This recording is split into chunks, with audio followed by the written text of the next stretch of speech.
আমার শহর রায়গঞ্জ নিবেদন করছে সায়নী গোল্ড এন্ড ডায়মন্ড, থানা রোড, রায়গঞ্জ।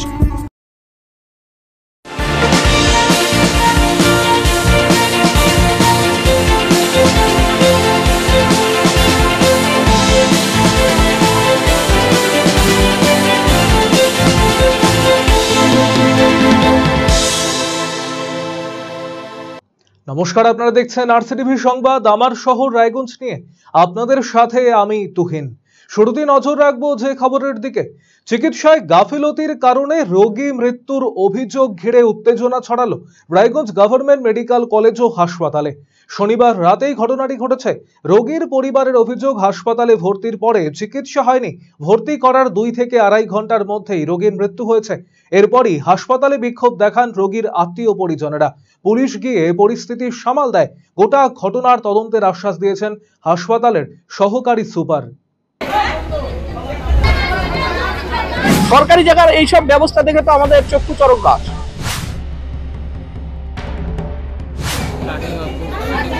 গার্জিয়ান ঢোকার সাথে সাথে শুনে যে মারা গেছে, কারণটা মানে কিছুই আমরা বুঝতে পারলাম না। তার কারণ ওকে বলে স্যালাইনও দেয় নাই, কোনো অক্সিজেন কোনো কিছুই দেয় নাই।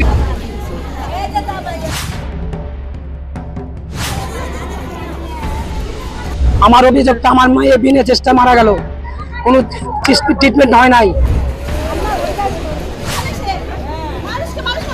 গরিব মানুষ যাবে কোথায়? নার্সিংহোমে ভর্তি করতে গেলে প্রচুর টাকা লাগে। গরিব মানুষ পাবে কোথায় টাকা? টাকা নাই, পয়সা নাই, তার জন্যই তো হসপিটালে ভর্তি করা।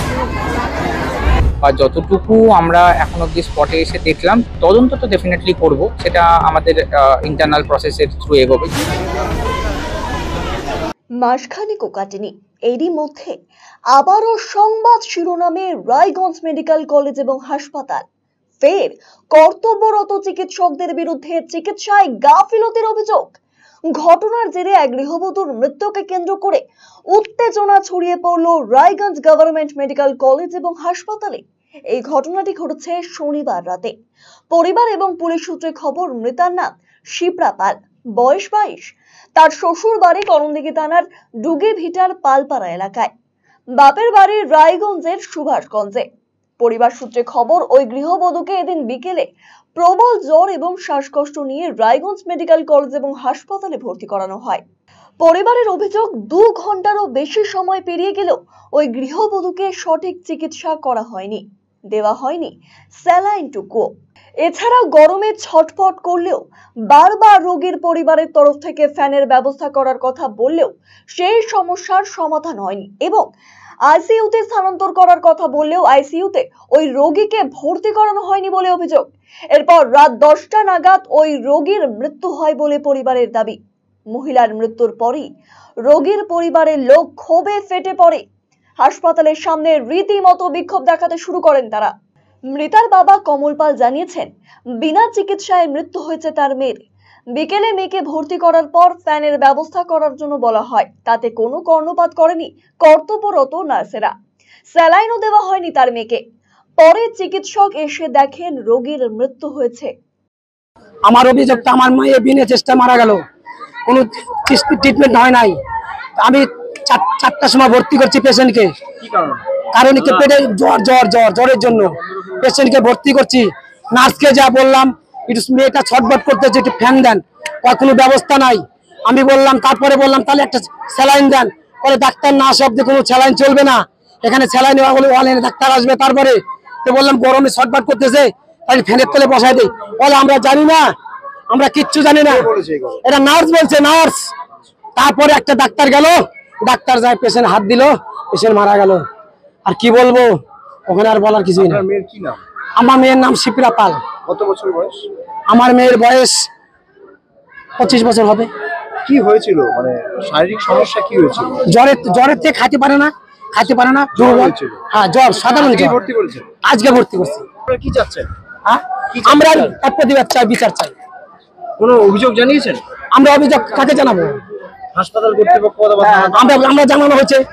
মৃতার মামা গোবিন্দ পাল জানিয়েছেন, রোগীর ভর্তি করার 2 থেকে আড়াই ঘন্টার মধ্যেই মৃত্যু হয়েছে, কোনো রকম চিকিৎসা করা হয়নি।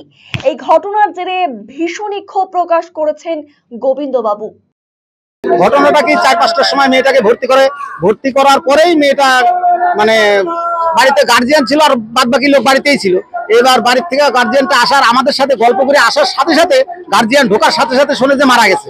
কারণটা মানে কিছুই আমরা বুঝতে পারলাম না, তার কারণ ওকে বলে স্যালাইনও দেয় নাই, কোনো অক্সিজেন কোনো কিছুই দেয় নাই। কত মানে সময়ের মধ্যে মারা গেছে জানতে পারবেন? ধরেন যে ভর্তির 2 ঘন্টা 2-2.5 ঘন্টার মধ্যে মারা গেছে। তার মধ্যে কোনো ডাক্তার নাই, সিস্টার নাই, তারা যাও বা ছিল তাও দেখে না। আপনারা কিসের অভিযোগ তুলছেন? আমাদের অভিযোগ জানি এরকম ঘটনা জানি আর পরিবর্তিত না ঘটে। এর আগে যে ঘটনাটা ঘটছিল আজকেও সেটাই হচ্ছে। তার কারণ দিনের পর দিন এরকম হবে, কোন রকম ডাক্তার ট্রিটমেন্ট নেবে না, সিস্টার গুলো ট্রিটমেন্ট নেবে না, তাহলে গরিব মানুষ কিসের জন্য এই পান্ডিরবাগ হসপিটালে লোকে আসবে? গরিব মানুষ যাবে কোথায়? নার্সিং হোমে ভর্তি করতে প্রচুর টাকা লাগে, গরিব মানুষ পাবে কোথায় টাকা? টাকা নাই, পয়সা নাই, তার জন্যই তো হসপিটালে ভর্তি করা। আপনাদের মূল অভিযোগটা কাদের? মূল অভিযোগটা যেন এইরকম যাতে না হয়, ডাক্তারের প্রতি আর নার্সের প্রতি আমাদের এটা মানে বিশেষ মূল অভিযোগ। অভিযোগ যে তারা ঠিক হ্যাঁ, ট্রিটমেন্ট আমরা মানে এটার জন্য যদি আমাদের থানাতে কাগজ নিয়ে এসে ডাক্তারের হাতে দিয়ে দেবো, লোকে রোগীর কোনো পরিষেবা আছে কিনা সেটা গার্জিয়ান দেখতে পারে না, তাহলে এটা কোনো সিস্টেম? হ্যাঁ, আমার পেশেন্টের যে শারীরিক অবস্থা খারাপ হচ্ছে সেটা গার্জিয়ান জানে না, তো সেটা শুধু ওনারাই জানে, সেটাকে গার্জিয়ানকে কোনো কল করে না। স্থানীয় গ্রাম পঞ্চায়েত সদস্যের প্রতিনিধি রানা রক্ষিত এই ঘটনার জেরে চরম উদ্বেগ প্রকাশ করেছেন। চিকিৎসায় গাফিলতির অভিযোগ এনেছেন তিনিও। এই ঘটনার পরিপ্রেক্ষিতে প্রশাসনের দ্বারস্থ হওয়ার কথা জানিয়েছেন তিনি। সন্ধ্যার দিক শুনতে পেলাম আমি ফোন মারফতে, আমার পাড়াতে আমার একটা বোন সমতুল্য হবে, 22 থেকে 23 বছর বয়স, ঠিক আছে, হসপিটালে ভর্তি, খুব সিরিয়াস অবস্থা, ঠিক আছে।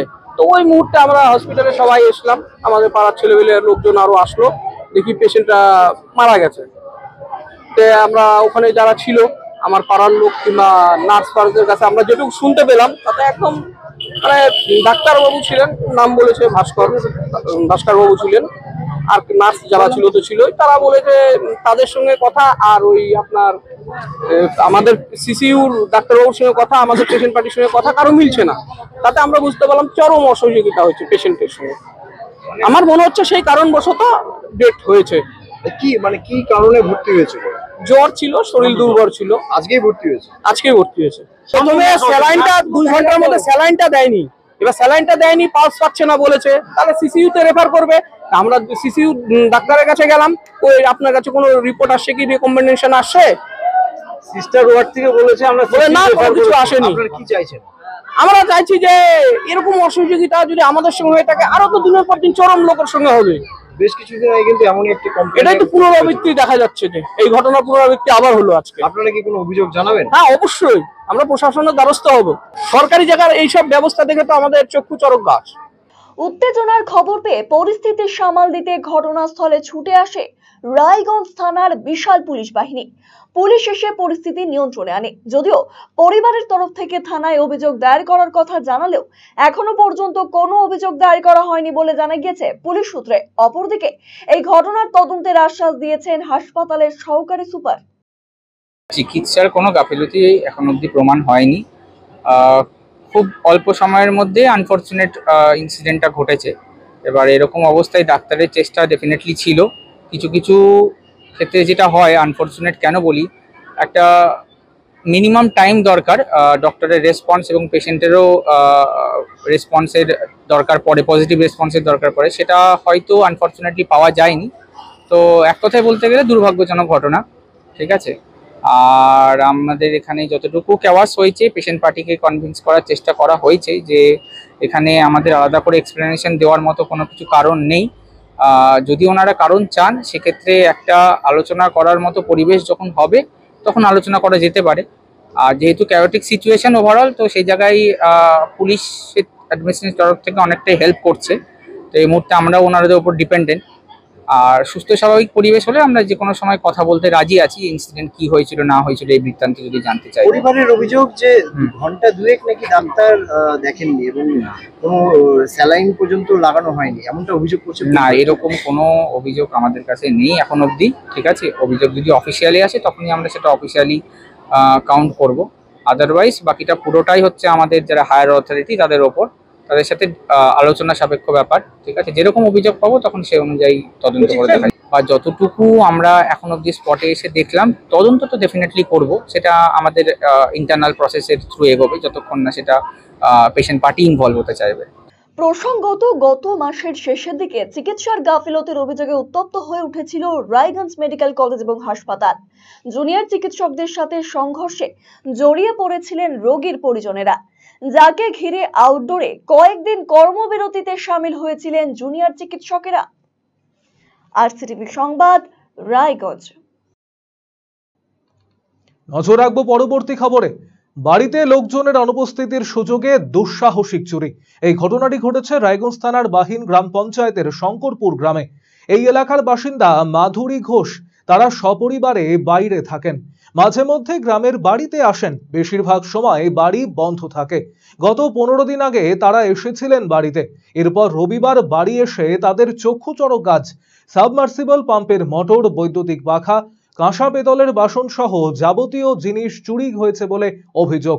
দুষ্কৃতীরা ছাদ দিয়ে ভেতরে প্রবেশ করেছিল বলে মনে করা হচ্ছে। এই ঘটনায় আতঙ্কিত সকলেই। প্রায় 2 থেকে 2.5 লক্ষ টাকার সামগ্রী চুরি গিয়েছে বলে অনুমান পরিবারের। গোটা ঘটনার তদন্ত শুরু করেছে পুলিশ।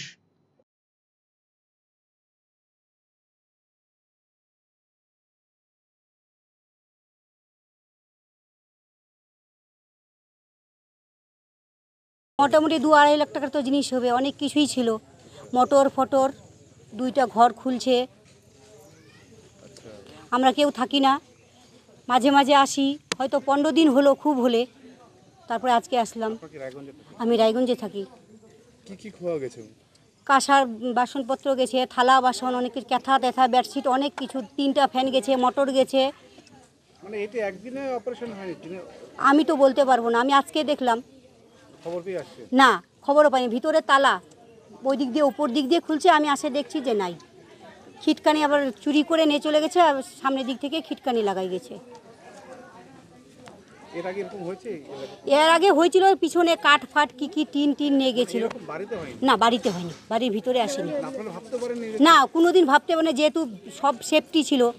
হচ্ছে জেঠিমারা বাড়িতে থাকেন না। জেঠিমা বড় ছেলের সাথে কলকাতায় থাকেন, ছোট ছেলে রায়গঞ্জে থাকে, ছোট ছেলের বৌমা রায়গঞ্জে থাকেন বাচ্চাদেরকে পড়াশোনার জন্য। মাঝে মাঝে আসেন, পরিচর্যা করে আবার চলে যান। গত 15 দিন আগেও এসেছিলেন। আজকে যখন হঠাৎ এসেছে, দেখা গেছে যে 2-3টে ঘরে পুরো খোলা, সমস্ত জিনিসপত্র লুটপাট করেছে। এবং ফ্যান যা থেকে শুরু করে কাঁসার জিনিসপত্র, পিতলের জিনিসপত্র, হয়তো কিছু টাকা পয়সাও থাকতে পারে, সেগুলো, গয়নাগাটি কিছু হয়তো রূপোর না সোনার ছিল হয়তো, সেগুলো নিয়ে গিয়েছে। একেবারে পরিষ্কার করে নিয়ে গিয়েছে। আজকে তিনি যখন, আমরা বাইরে থেকে কেউ কিছু বোঝার উপায় নেই, তালা মারাই ছিল। যখন তিনি এসে বাইরে তালাগুলো খুলে ভেতরে ঢুকেছেন সেই বৌদি, তারপরে ঢোকার পরে দেখছেন যে তার ঘরগুলো থেকে শুরু করে তার বিয়ের যত জিনিসপত্র ছিল, বাসনপত্র, কাপড় চোপড়, কাঁথা, সব কিছুই নিয়ে চলে গিয়েছে, কিছুই অবশিষ্ট নেই আর কি।